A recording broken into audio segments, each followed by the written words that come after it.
Hello again. This is going to be a short lecture where we introduce a new type of combinations. Sometimes, a combination can be a mixture of different smaller individual events. Imagine the following scenario. The diner near work just introduced a lunch menu, which consists of a sandwich, a drink, and a side. Assuming you go there every day, how long will it take for you to be able to try out every possible item on the menu? To solve this, you need to know what is included in their lunch deal. Each menu consists of a sandwich, a side, and a drink. They offer 3 types of sandwiches: a panini, a Philly cheesesteak, and a veggie wrap. The sides they have available are only fries and onion rings, and the drinks they offer are cola or water. The way to tackle such problems is by thinking about the different parts of the menu as separate positions. If we start by choosing a sandwich first, we have 3 options. For each of them, we can pick one of 2 sides, fries or rings.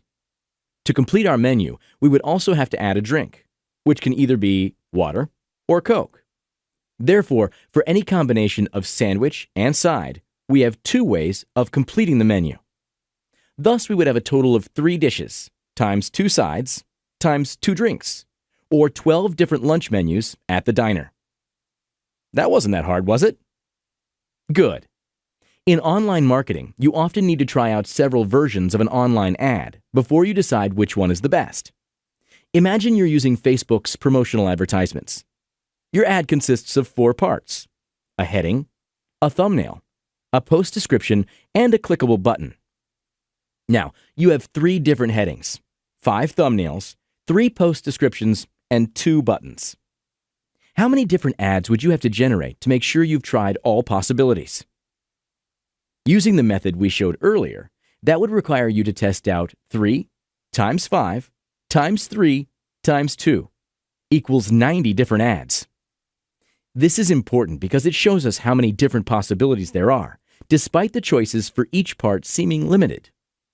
Furthermore, this allows project managers to determine the appropriate amount of time it would take for such a task to be completed. When the components are simply too many, they can flat out remove several of the options to tremendously decrease the workload. Good job, everyone. The way of calculating the total number of combinations for these kinds of questions is by simply multiplying the number of options available for each individual event. See you in the next video.